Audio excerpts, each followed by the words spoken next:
भी और सत्ता का भी, तो वो जानने का प्रयास करेंगे। हेलो। हाँ अंतुआ जी नमस्कार। हाँ मान सिंह सर नमस्कार और स्वागत है आपका न्यूज 7 राजस्थान पर। बिल्कुल बिल्कुल, आपके चैनल के सभी दर्शकों को हमारा नमस्कार, आपको भी नमस्कार। मान सिंह सर नई जिम्मेदारी मिली है, बड़ी जिम्मेदारी मिली है, हालांकि कोई नया नहीं है, पहले भी आप रह चुके हैं इस पद पर, लेकिन सत्ता, शासन और समय सब कुछ बदल चुका है। चुनौतियां क्या रहेंगी एक जिला अध्यक्ष के रूप में इस बार? देखिए, आप सबके सहयोग से, आप सबके स्नेह से मैं पहले भी जिलाध्यक्ष रहा हूँ हम्म। और पार्टी ने मेरे पे विश्वास किया है। हम्म। मेरा जो अनुभव है, इसके अलावा हमारे जो पार्टी के वरिष्ठ लोग हैं, कार्यकर्ताओं का सहयोग लेते हुए अब की बार जिस प्रकार का माहौल है राजस्थान में, भारतीय जनता पार्टी की सरकार है, आने वाले समय के अंदर पंचायत राज नगर पालिकाओं के चुनाव है, तो संगठन का संरचना का काम पूरा हो चुका है और निश्चित रूप से आने वाले समय के अंदर हमारी जो चुनौती नहीं कह करके एक तरीके से पूरा हमारा फोकस रहेगा कि आने वाले समय में पंचायत राज नगर पालिका में भाजपा का परचम फहरे और सवाई माधोपुर जिले के अंदर जो कुछ हम कर सकते हैं संगठन के रूप में सत्ता के माध्यम से, वो विकास के काम भी करेंगे। मान सिंह सर पिछले अनुभव की अगर बात करूं, रिसेंटली जो चुनाव हुए हैं और आपने भी बहुत कुछ ऐसा देखा है कि भारतीय जनता पार्टी के जो कार्यकर्ता हैं स्थानीय तौर पर वो बहुत निराश हैं, प्रदर्शन से बहुत निराश हैं। आपको लगता है कि बहुत ज्यादा अंतर कलह जो है, या ये कह सकते हैं कि घोड़े जो है ना अलग अलग दिशाओं में दौड़ रहे हैं, इनको एक साथ लाना और पार्टी को फिर से एनर्जी देना बड़ी चुनौती होगी सभा में, अगर गंगापुर विधानसभा की मैं बात करूं तो? देखिए, मैं आपसे ये कह सकता हूँ कि कांग्रेस ने जिस प्रकार से, चाहे उसको मैं उन चीजों पर नहीं जाना चाहता, लेकिन गंगापुर की जनता के दिलों में आज भी भारतीय जनता पार्टी के प्रति सम्मान है, हमारे प्रति स्नेह है। जहां तक आपको जो लगता है कि हमारे कोई दो तरफ घोड़े जा रहे हैं, ऐसा कुछ नहीं है। भारतीय जनता पार्टी का कार्यकर्ता विचारवान कार्यकर्ता है और उस विचारवान कार्यकर्ता सम्मान की राजनीति करता है। मुझे पूर्ण विश्वास है भारतीय जनता पार्टी एकमुखी होकर के आगामी समय में आपको देखने को मिलेगी। अच्छा, बार बार सवाल वही आता है कि साहब आपने कुठाराघात किया जनता के हितों पर, जिला सबसे ज्यादा इंपॉर्टेंट था हमारे लिए, आपको भी इस बात का पता है, जिला है, सड़कों के मुद्दे हैं। भारद्वाज जी, मैंने पहले भी कहा था कि भारतीय जनता पार्टी हमेशा जनहित की, जन कल्याण की राजनीति करती है। माननीय मुख्यमंत्री जी स्वयं चाहते थे गंगापुर जिला रहे, लेकिन कांग्रेस के लोगों ने जो गलती की, कांग्रेस के विधायक ने, कांग्रेस की सरकार ने जो गलती की, इस कारण से 2011 की जनसंख्या के उसको जो है हम पालना नहीं कर पाए। तीसरी बात, हमारी जो 3 विधानसभाएं मिनिमम होनी चाहिए थी, जबकि हो सकती थी, क्योंकि हमारे साथ में जिस प्रकार से टोडा भीम को मिलाया था, अगर बामनवास विधानसभा को पूरी मिला देते, गंगापुर होता, तो गंगापुर विधान जो है जिले से नहीं हटता, और खंडार और सवाई माधोपुर मोनियारा को मिला देते टोंक से, तो 3-3 विधानसभा के तीनों जिले आराम से रह सकते थे। लेकिन उस समय की सरकार ने इस काम को नहीं किया। और जहां तक जिलों का मामला है, माननीय उप मुख्यमंत्री का दूदू जिला, माननीय शत्रुघ्न गौतम का केकड़ी जिला, भारतीय जनता पार्टी के बड़े नेताओं ने भी उसको, क्योंकि नियम में कोई चीज आ गई, उसको किया है। लेकिन मैं आपको विश्वास दिलाता हूं कि जिस प्रकार से मुख्यमंत्री जी ने गंगापुर के प्रति जो हमने जो कहा था, उनका जो भाव है वो बहुत अच्छा है। आने वाले समय के अंदर अच्छा होगा और मैं ये कह सकता हूं कि एक दिन गंगापुर जरूर जिला बनेगा। नहीं, जिला बिल्कुल बहुत अच्छी बात आपने कही है कि एनर्जी आपने दी है कि जिला जरूर बनेगा। इसी कार्यकाल में बन जाएगा या लंबा इंतजार करना पड़ेगा? देखिए, मैं आपसे कह रहा हूँ कि 2026 के अंदर परिसीमन होगा। उस परिसीमन के अंदर कौन सी परिस्थितियां बनती है, किस प्रकार से बनती है, क्योंकि कितनी विधानसभाएं बढ़ती है और ये मतलब जिस प्रकार से इसका सीमांकन होगा वो ईस्ट वेस्ट चलता है। किस प्रकार से ईस्ट से चल के आएगा तो किस साइड में जिला बढ़ेगा, वेस्ट से चल के आएगा तो किधर बढ़ेगा, तो ये उस समय के डाटा बताएंगे कि हमारा किस प्रकार से सीमा होगी, क्या होगा। तो ये सब चीजें उस पर निर्भर करेगी। उसके बाद ही हम कहने में सक्षम होंगे। जब तक सेंसस का भी गणना हो जाएगी तो नई सेंसस, नया जो सीमांकन होगा, उसके बाद में कहने की स्थिति में होगा। उससे पहले जल्दबाजी है, तो हमें उस जल्दबाजी में राजनीतिक भाषा नहीं बोलना चाहते। गंगापुर हमारी कर्म भूमि है, गंगापुर के प्रति हमारा समर्पण है, गंगापुर के प्रति हमारा डेडिकेशन है और गंगापुर का सम्मान हमारा सम्मान है, इसलिए कहीं किसी को कोई चिंता करने की आवश्यकता नहीं है। अच्छा, बजट को लेकर के आप ने पहले ही मुलाकात की थी और कुछ अपनी मांगे रखी, जैसे कुशालगढ़ को कुशाल लेक को पैसा मिल गया है, इसके अलावा महाविद्यालय की बड़ी एक घोषणा हो चुकी है। बिल्कुल भारद्वाज जी, आप सही कह रहे हैं। माननीय मुख्यमंत्री जी ने जो हमसे बजट से पहले बुला करके चर्चा की, वो सारी की सारी मांगे कर दी है। केवल एक रोड की मांग है, ये जो हमारा शीतला रोड जो बड़ा, इसको भी हम एक कोशिश कर रहे हैं कि रिप्लाई के अंदर आ जाए। तो मैं समझता हूँ मुख्यमंत्री ने जो हमने जो कहा, वो चाहे कृषि महाविद्यालय का मामला हो, चाहे स्टेडियम का हो, चाहे ऑडिटोरियम गंगापुर की बहुत बड़ी जनता की डिमांड थी, क्योंकि यहाँ पर जिस प्रकार का इन्वेस्टर है, जिस प्रकार का व्यापार है, यहाँ पे एक बड़ा ऑडिटोरियम 14 करोड़ रुपए की लागत से बनेगा। आप कल्पना कीजिए, 14 करोड़ की लागत का एक ऑडिटोरियम बनेगा, जिसमें 2000 तक की संख्या के लोग बैठ करके अपनी जो है एक तरीके से सेमिनार कर सकेंगे। तो ये बहुत उच्च मानदंडों का स्टेडियम जो है, इंडोर स्टेडियम बनेगा।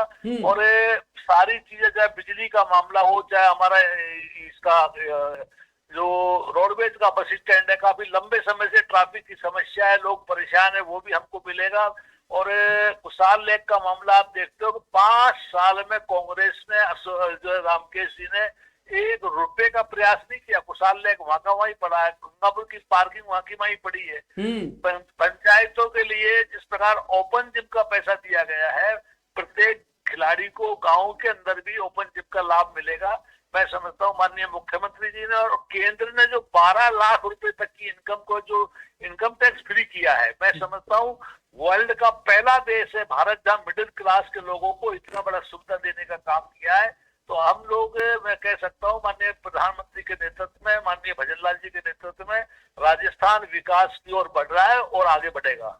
अच्छा, सबसे बड़ी बात है मान सिंह सर, अभी जो गतिरोध चल रहा है, सदन चल नहीं पा रहा है, धरना देकर के कांग्रेसी बैठे हुए हैं, क्या शब्द था वो जिसको लेकर के इस तरीके से बोला गया और ये गतिरोध पैदा हुआ? देखिए, मैं आपसे ये कहना चाहता हूँ, खिसियानी बिल्ली खम्बा नोचे, इनके पास में कोई इशू नहीं है। इस प्रकार के बजट की इनको कल्पना नहीं थी। कांग्रेस हमेशा जाते जाते रेवड़ी बांटने का काम करती थी, लेकिन धरातल पे काम नहीं कर पाई। माननीय भजनलाल जी ने पहले बजट से ही जो काम करना शुरू किया, इस बजट के बाद तो इनकी धरती खिसक गई।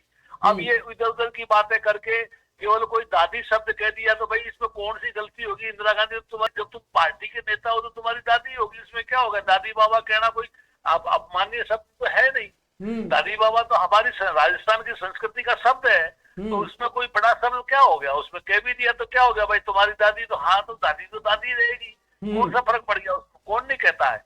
लेकिन ये जबरदस्ती बात को तूल देना, बेमतलब का तूल देना, क्योंकि मुख्यमंत्री जी जो काम कर रहे हैं वो पच नहीं रहा। मैं चाहूंगा माननीय कांग्रेस के लोगों को सकारात्मक बहस करनी चाहिए, बहस के मुद्दे पे बहस होनी चाहिए, लोकतंत्र में उनका सम्मान है, लेकिन सदन चलना चाहिए। सदन पे पैसा खर्च होता है और सदन में इसलिए भेजा है कि सदन में अपनी बात को, स्थिति बात को रखे, कि विरोधाभास करे, गतिरोध करे। नहीं, लेकिन 14 महीने का जो आपका कार्यकाल है सर, उसको लेकर के मान सिंह सर सवाल ये उठ रहे हैं कि 14 महीने में कोई भी काम धरातल पर नजर नहीं आ रहा। बहुत सारे पैसे अभी तक उठके हुए हैं। स्कूटी योजना को लेकर के आपके मंत्री सदन में जवाब नहीं दे पा रहे हैं। धरातल पे पूरे काम आ गए। जिस प्रकार से ईस्टर्न कैनाल पे इन लोगों के पास में कोई शब्द नहीं है, मतलब 5 साल पहले अशोक गहलोत ने निकाल दी, अब निकाल दी, केवल चिट्ठी लिखी। लेकिन मान सिंह सर, मैं बीच में आपको रोकना चाहूंगा। ईस्टर्न कैनाल के अलावा middle class, lower class family के बहुत सारे इश्यूज हैं सर। पेंशन है, वृद्धावस्था पेंशन है, छात्रवृत्ति है ना, बच्चों की स्कॉलरशिप है, स्कूटी योजनाएं हैं। इनको लेकर के आपके मंत्री जवाब क्यों नहीं दे पाते हैं सदन में? देखिए, मेरी बात सुनिए जी। जहां तक एक्चुअल में क्या है कि प्रश्नोत्तरी के अंदर जो पूरक प्रश्न होता है, उस पूरक प्रश्न में अगर कोई तथ्यात्मक बात है तो ठीक है, नहीं लिखित में जवाब आ जाता है। तो ये कोई सदन की प्रणाली है। सदन में जो लोग जानते हैं, सदन के जो एक्सपर्ट है, जो पार्लियामेंटेरियन है, वो समझता है कि इसका अर्थ क्या है। तो बेवजह के जो है कोई इशू करें, जब कोई जरूरी थोड़ी है कि मैं हर चीज को बोलूंगा, मैं रिप्लाई करके भेज दूंगा, खत्म बात। मैं जब सप्लाई कर चुका, तो मैं आपसे ये कहना चाहता हूँ कि 14 महीने के अंदर 5 एग्जाम हुई है, एक में भी पेपर लीक नहीं हुआ। इस प्रकार से नौजवानों को, जिस प्रकार से भजनलाल जी ने जो भरोसा दिलाया है युवा रोजगार नीति पहली बार राजस्थान के बजट में आई है और ये कहा कि युवाओं को रोजगार से जोड़ने का काम करेंगे। तो माननीय मुख्यमंत्री जी की जो मंशा है, मुख्यमंत्री का जो ग्राफ बढ़ रहा है, जनता के अंदर मुख्यमंत्री की जो साख बढ़ रही है, ये लोग उसको जो है मतलब धूमिल करना चाहते हैं, वो कभी हो नहीं सकती। अच्छा, इसलिए युवाओं को आपके माध्यम से कहना चाहता हूँ, चाहे छात्रवृत्ति हो, चाहे उनकी कोई एग्जाम का मामला हो, भारतीय जनता पार्टी की सरकार उसके प्रति सजग है। और माननीय मुख्यमंत्री जी एक सामान्य परिवार से किसान के बेटे जो समझते हैं कि किसान का दर्द क्या होता है। अच्छा, ग्रामीण क्षेत्रों को क्या कुछ मिला, किसान भाइयों को क्या कुछ मिला? देखिए किसान भाइयों के लिए जिस प्रकार से हमने जो संकल्प कहा, जिस प्रकार हम बिजली उत्पादन कर रहे हैं, 2027 के अंदर किसान को दिन में बिजली देने का जो हम वादा कर रहे हैं, हमारी सरकार 29 तक है, लेकिन हम 27 में दिन में बिजली दे देंगे। ऐसा सपना कोई हर कोई नहीं देखता। ये धरातल पे काम है और धरातल पे काम करके दिखाना है। जिस प्रकार से 150 यूनिट तक बिजली फ्री करने का काम जो किया है, इस प्रकार से किसान को ये कहा जो नहीं, वो 150 में तो शर्त लगा दी ना सर, सोलर वाली। देखिए मेरी बात सुनिए, किसान हम किसी प्रकार से उसको लाभ दें, लेकिन लाभ देने का काम होगा, ये कहा है। अच्छा, गाड़ी में चल रहा था। हाँ, मैं ये कह रहा था कि किसान को अभी जो है 1400 किसानों को बाहर इजराइल की ट्रेनिंग का काम जो है अलग खेती के लिए किसानों को ले जाने का काम होगा। किसान को जिस प्रकार से अभी उनको अलग से बीज देने का जो काम होगा, बहुत अभी जो गेहूं पर जो 150 रुपया कुंटल का बोनस देने का काम होगा, बहुत सारे ऐसी चीजें हैं जिसको किसान का ध्यान में रख करके की गई है और आगे भी ये होती रही है। नहीं, बिल्कुल, और हम तो उम्मीद यही करते हैं मान सिंह सर, आप भी देखिए ग्रास रूट लेवल के व्यक्ति हैं और एक धरातल से जुड़े हुए नेता हैं, कि लोग जो दिखता है ना, जो धरातल पर दिखता है, लोग उसको अप्रिशिएट करते हैं। और जनता भी यही कह रही है कि भाई 14 महीने में तो हमें कुछ नजर नहीं आया। उम्मीद ये करते हैं कि अब दूसरे बजट के बाद में बहुत कुछ धरातल पर नजर आए। हमारे यहाँ तो आज भी वही टूटी हुई सड़कें हैं, वही पानी की किल्लत है। चंबल परियोजना को लेकर के कोई घोषणा नहीं की गई है। 10-10 करोड़ रुपए प्रत्येक विधानसभा को सड़क के लिए दिए गए हैं, पर ये काम चालू कब होंगे? निकायों में आज तक आयुक्त नहीं है, हमारा ही एसडीएम 7 पदों को संभाल रहा है सर। देखिए जहां तक सरकारी पदों का जो पदस्थापन का ट्रांसफर का मामला है, कांग्रेस की तरह भारतीय जनता पार्टी में कोई जो ट्रांसफर का व्यापार नहीं चलता है। यहाँ अगर कोई खाली भी है तो हो जाएगा, सारी चीजें ठीक होगी। हम बजट की समीक्षा कल करने जा रहे हैं। कल कलेक्ट्रेट के अंदर पिछले बजट में और अगले बजट में कितनी क्या कौन सी किसकी जमीन अलूट हुई, किसके लिए काम शुरू हो सकता है, कौन नहीं हो सकता है, कहाँ होगा, इसकी कल पूरे राजस्थान में 11:30 बजे प्रत्येक कलेक्ट्रेट में जो है सबकी समीक्षा, मैं भी उसमें रहूंगा और सब जगह प्रेस है। पूरी तरीके से भारतीय जनता पार्टी सजग है। मैं आपको एश्योर करना चाहता हूँ कि आने वाले समय के अंदर ये सब चीजें दिखेगी और दिख रही है। चलिए, और कल के बाद में भी फिर हमारी आपसे वार्तालाप जरूर होगी और आपसे फीडबैक जरूर लूंगा मान सिंह साहब। भारद्वाज जी बिल्कुल मिलते रहेंगे। थैंक यू साहब, आपको बहुत धन्यवाद। सब दर्शकों को नमस्कार। बहुत बहुत धन्यवाद।